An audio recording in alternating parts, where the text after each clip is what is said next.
Hello, everyone. Thanks for listening in. We are going to be talking today about work from home. Uh, During this very complicated time, a lot of us have been forced to really take a look at how to work from home. This was a movement that has been happening. The fact that this COVID virus has hit is going to move this technology and the need for it ahead by 10 years. So as we face this kind of uncertainty, we felt it would be really helpful to find a couple local experts who have been doing this for a long time to give us some guidance on how we accomplish this. One of the challenges that we face is we need to keep the economy going, and we need to keep small businesses going. And a way that we could really do that is by figuring out very quickly is how do we work at home, actually getting it down and doing it right. That will actually help the economy, help us get through this, help goods and services keep flowing in our economy. And so we want to make sure that everyone here is prepared. So this is our first presentation where we're going to talk about how do you do this effectively. So I have here a good friend of mine, Jim Reynolds, who's been doing this for a long time, working from home, and knows very well the ins and outs. How do I do this successfully? How do I stay efficient? So I'm going to hand it off to Jim Reynolds. Aaron, thank you. Really do appreciate the opportunity here to speak with the Chamber and everyone involved in the Western New York market. It's a pleasure to meet everyone. My name is Jim Reynolds. I've been working from home now at this point for about 15 years. Locally, I've had the opportunity to work for Sutherland, BlocWatch. Had the opportunity to work with Aaron Newman here at Techregy. Techregy was his company before CloudCheckr. And previous to my role right now at Socialgist, I actually helped launch the North American organization for BlocWatch, a UK-based social analytics and measurement firm. Really what I'm here to share today and really to stress for folks, this stuff isn't that difficult. There's just a lot of common sense that needs to be used, and we're all going through it together. So the intent on this side is I want to give you guys the tools in place to both manage folks remotely, as well as working remotely yourselves to ensure that your staff is calm, cool, and ready to move forward with these functions. That being said, our agenda is going to focus on 6 key points here. 1, considerations for staff. 2, what is work from home? You know, what are the pros? What are the cons? What are the dynamics involved here? 3, what is the technology required? 4, what is the mindset required? 5, how to manage remotely. So there are different considerations here. And then finally, an open Q&A. But really, before we get into these bullet points here, we want to make sure everyone is consciously aware of the considerations that you're going to look at here for staff and why this is so keen to factor this in. Really, there are quite a few firsts here for the staffs that are likely going to make up the majority of your team. 1, this is the first major crisis that many of these folks have seen, both on the leadership side. The last major crisis folks have seen was in 2008. And really for the millennials and Gen Z who've entered the market, this is the first crisis they've seen as people. 2, as that point follows along, the clarity of message is important. Moving into fluid communications. Clarity is key. The environment is going to be changing on a daily basis, as we've seen and witnessed already.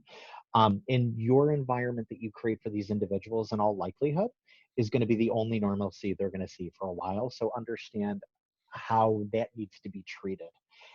Due to the fluidity of this environment, their minds may not be there. May it be a closing? May it be worrying about, you know, is their daycare open? Where are their kids going to be? How do they need to take care of their parents? These thoughts are going to be rife in everyone's mind. So make sure you get those spaces to breathe for those individuals. And really, one to stress across all of these areas is that fear, real or perceived, is reality for all of these individuals. So understand how important compassion is going to be amongst these periods. Take that deep breath and go, hey, you know what? This is only a job.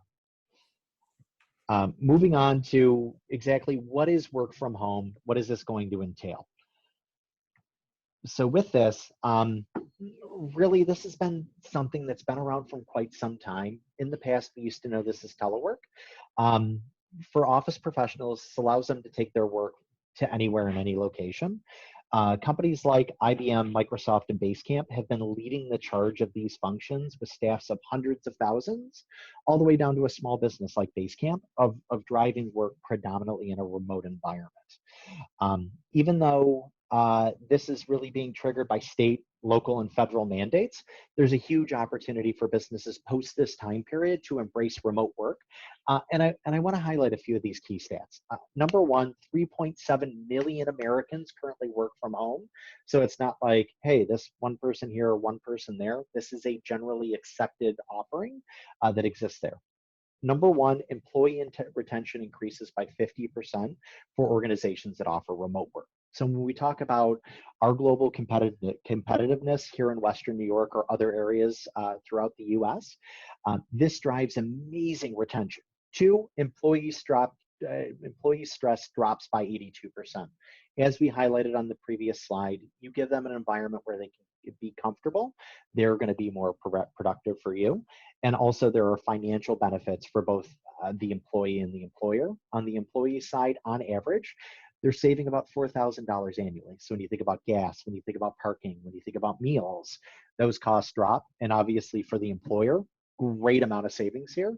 The office space, the office materials, the phones, all of those functions are paybacks that can exist on your side. Transitioning into the technology. Hey, Jim, there is a natural, I feel, worry from an employer's perspective that if the employee's not in the office, he's not going to be as productive. How do you get an employer to deal with that, and how do you make sure, or how do you ensure somebody that your employers will be as productive? Great question. So a lot of the resources that we'll be highlighting later in the presentation speak to that. So there is a great amount of market research and public research provided by both the Department of Labor as well as other major organizations that cite just the facts that we stated here. And when you transition to employee trust, many employers have probably already seen the flare-ups happen with the millennials, with the Gen Z as they've adapted into the workplace. This is just a modern workplace as it exists. And if they can't learn remotely as they have been throughout their college career, there's a good chance they're going to be looking for employers who are going to allow them to work remotely as well. So the trust is required here to ensure that you have a conducive environment for your staff. Great. Moving on to the technology required, we're going to run through, really a key framework as a whole of the technology to create that virtual office experience, and really the areas you need to focus on to ensure that these staffers do not feel isolated. Kicking things off is video conferencing. So today is a great example of this presentation. Aaron and I aren't in the same room. We're actually in two different counties across Western New York. I'm in Niagara County, Aaron's in Monroe County. We're using a platform called Zoom. I'm pretty keen and happy about this platform. Other solutions that exist as well are things like WebEx. WebEx is also offering a free solution right now. Aaron's brought up examples of GoToWebinar and GoToMeeting.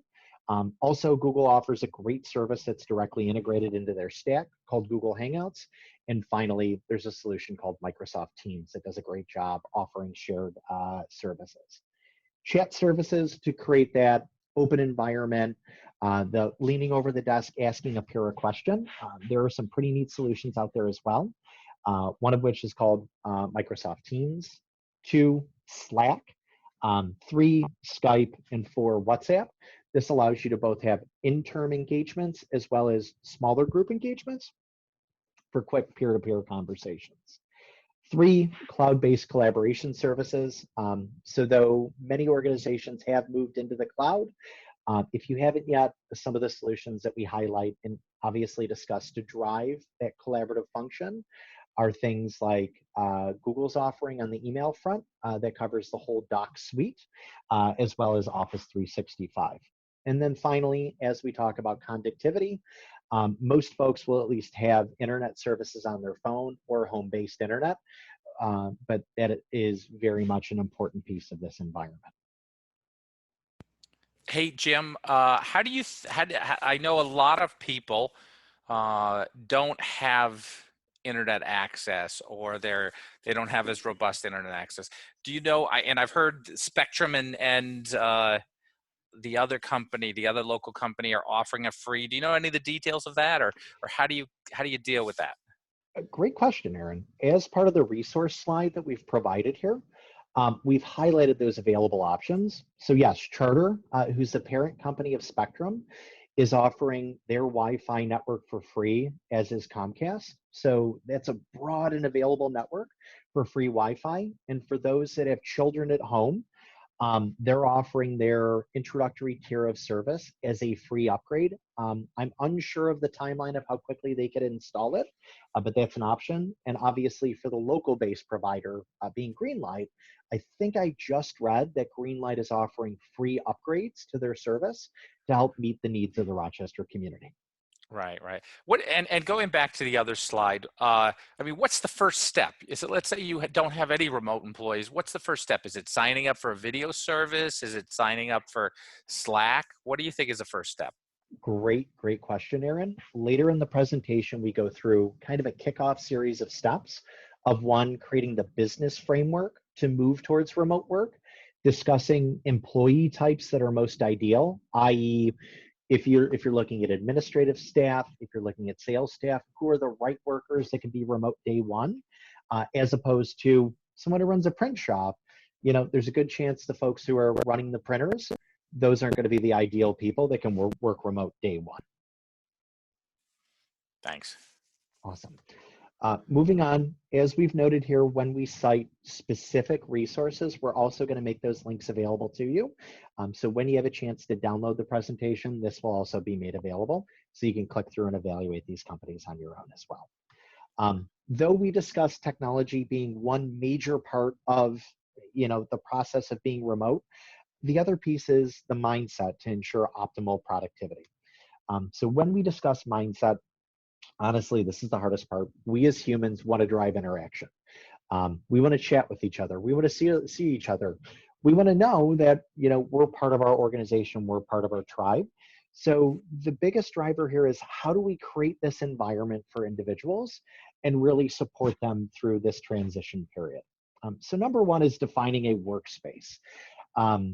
That honestly is a very difficult part. Ideal spaces for individuals to create a workspace. Look at your spare room, look at your den, look at your dining room. The one we'll stress not to use here is, don't work in your bedroom. You do need that separation of that work-life balance. And you need an individual place that you can go into to start working and be set up as if you're sitting in the office. Two, tools. Tools in place beyond the technology that we just advised to is the right technology stack. One, laptop with a camera, because if you're going to be in a presentation, you're going to have to give and speak to individuals. Two, headphones. I'm a prime example here. I'm using a pair of headphones to ensure we're not getting a ton of background noise and we can focus in on that conversation versus just the mic and speakers from your computer. And then three, have a comfortable environment. Ensure that your chair meets your expectation. Have your coffee cup on your desk. Have a plan on your desk, because you want to ensure it feels to be the environment you can be productive in. Three, get dressed. Though it is human nature just to roll out of bed and go to work, you want to have that separation of engagement. You want to set up, you want to have that first cup of coffee, you want to have that tea, you want to walk downstairs, and you want to feel highly productive. So get dressed for work and ensure that the environment is set for you, and obviously treat that environment as so. Yeah, it's easy to start working in your pajamas, but you wouldn't do that in the office, so why are you doing it in your home office? 3 or 4 is communication. Have that communicative environment. Text your work peers, message them on Slack, message them on Teams, have those conversations so you know you're part of the squad. And then 4, the work-life balance is so keen. Many of us that work from home will turn your traditional work environment from a 40 or 50-hour environment to a 60 or 70-hour environment. Remember to walk away. Remember to close that laptop. It's so important to have a work-life balance. Hey, Jim. So I think you covered it well, but I'm still going to ask again because, I personally, when I try to work from home, it's very easy to get distracted. Things to do around the house, and your husband or your wife or the kids or the dog is there and kind of, you know, asking you questions or wanting you to go do something. How do you deal with that? Great question. So really what it begins as is taking advantage of the muting applications and functions that exist in the platforms to kind of tune that world out. Two, being respectful of your home office peers. So may this be, informing others, may this be talking to your wife, your children, creating a clean environment when it needs to be clean, um, or in quiet, and then obviously over communicating at all given moments, like we talked about. Your home office peers need to have that same level of over communication. And then the other trick that I've had this happen to me on a webinar, and it might even happen on this webinar, if it's an important conversation, try to make sure the dogs are outside. Because again, even though it's as funny as it sounds, they may walk out at a certain time or period and drive that. And hey, like I predicted, the dogs are barking as well. Yep, we can hear him in the back. The timing is great. On the resource front, there are a few key things to highlight here of other publicly known resources. HBR has done a great piece about speaking about how to run a great virtual meeting. The BBC has created a document talking about how to create a great work environment. And then finally, Basecamp has really been the leader in this market of creating and stressing, how do you set up that dynamic as well. The next key point to discuss is managing remotely. This, again, when I speak to my struggles, being a sales rep, it was pretty easy to work remotely because at the end of the day, if you're not pitching clients, you're not out there making money. Management is a little bit different because you're not apt to read all of those social cues and signatures. So with this, I want to walk through some of the tips and trips that have worked really well here. And again, like we stressed on the compassion in the beginning of the presentation, at no time more than today, your staff is going to need you to be a leader. The bonds you create today are going to be lifelong, and you're going to catenize that environment in a good way or potentially in a bad way. So you want to ensure that you're setting that right tone for your individuals. Number one, as we've talked about before, is have compassion. Realize that this is new for everyone. We're all going to struggle in this together. Two, be a human. Over communicate. Talk about your kids, talk about your family, talk about your animals.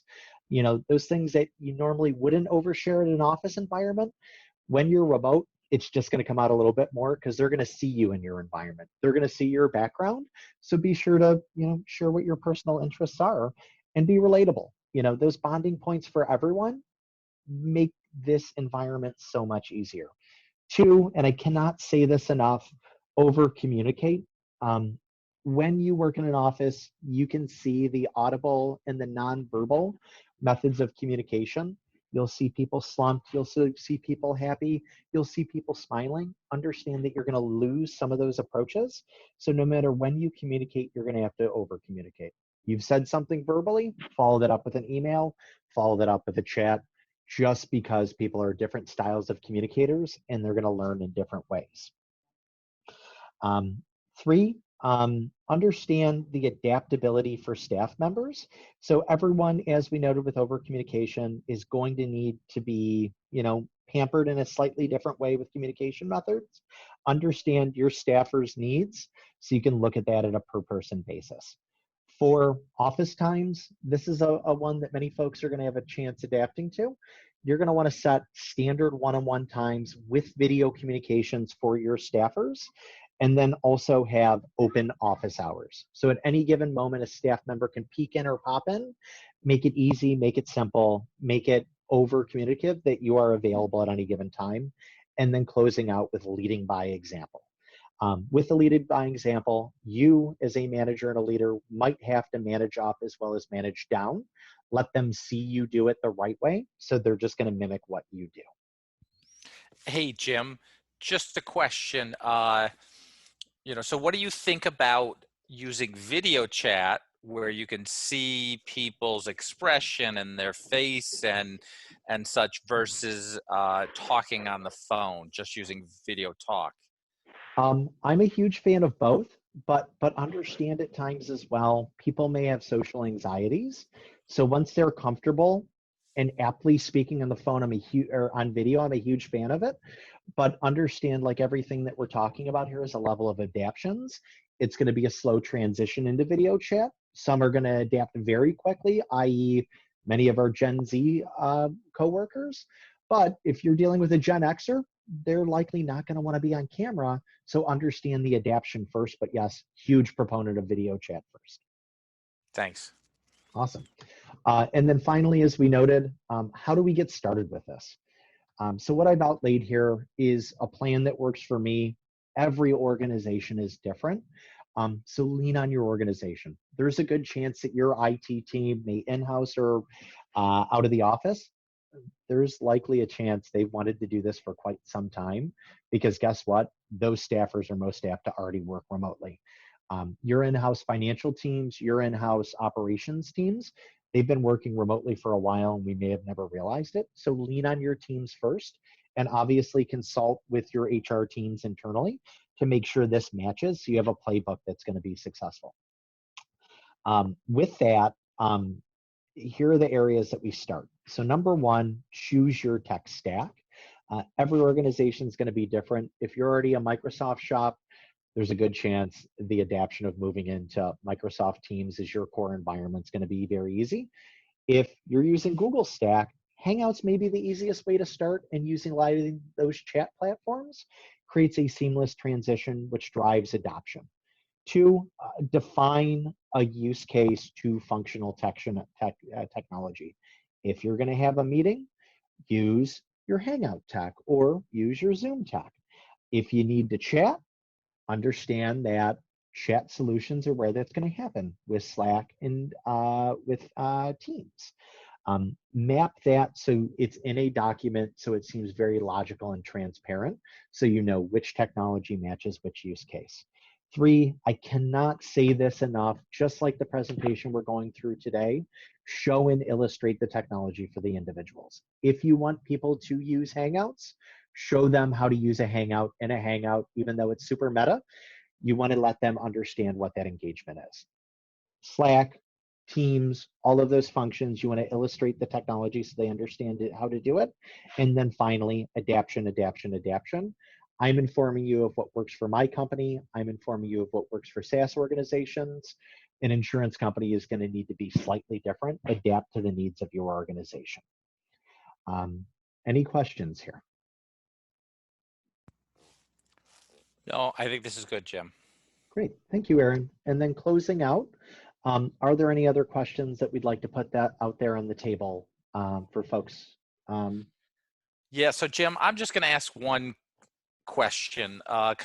So how do you, as you implement remote employees, and it may not be particularly relevant this week, but long term, how much real interaction do you want to pair with this? In other words, is it okay to never ever meet in face to face, or should you do it once a week, once a month, once a quarter? What's the right amount? So, and again, I'm going to highly caveat that with this is how I worked with my team. When I managed a team of 20 in Manhattan, I would ensure that I was in the office once a month, so they know that I was human. But those interactions and the format of those interactions mirrored identically to my virtual engagements. If I had a one-on-one on Thursday, we're now doing that one-on-one in person on Thursday. The other thing that I would focus on as well is team building environments when I was there. So my playbook says I wanted to see these people at least once a month.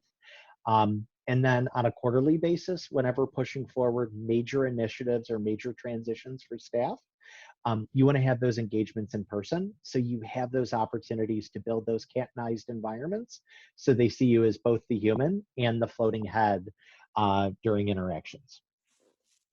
Good. What do you think about, should I start my day with a video chat with the team and end it? Is that a good technique to make sure people are engaged early and stay through the day, or is that not a good idea? I would say in the beginning, as we're adapting new technologies and new approaches, yes, daily meetings are important for both opening and closing, but as staffers adapt to those environments, um, it's trust-based engagement. And I would volley the question back to you, Aaron. If you have morning kickoffs with your team, yes, continue to have those virtual morning kickoffs. If you don't and it's not needed, don't.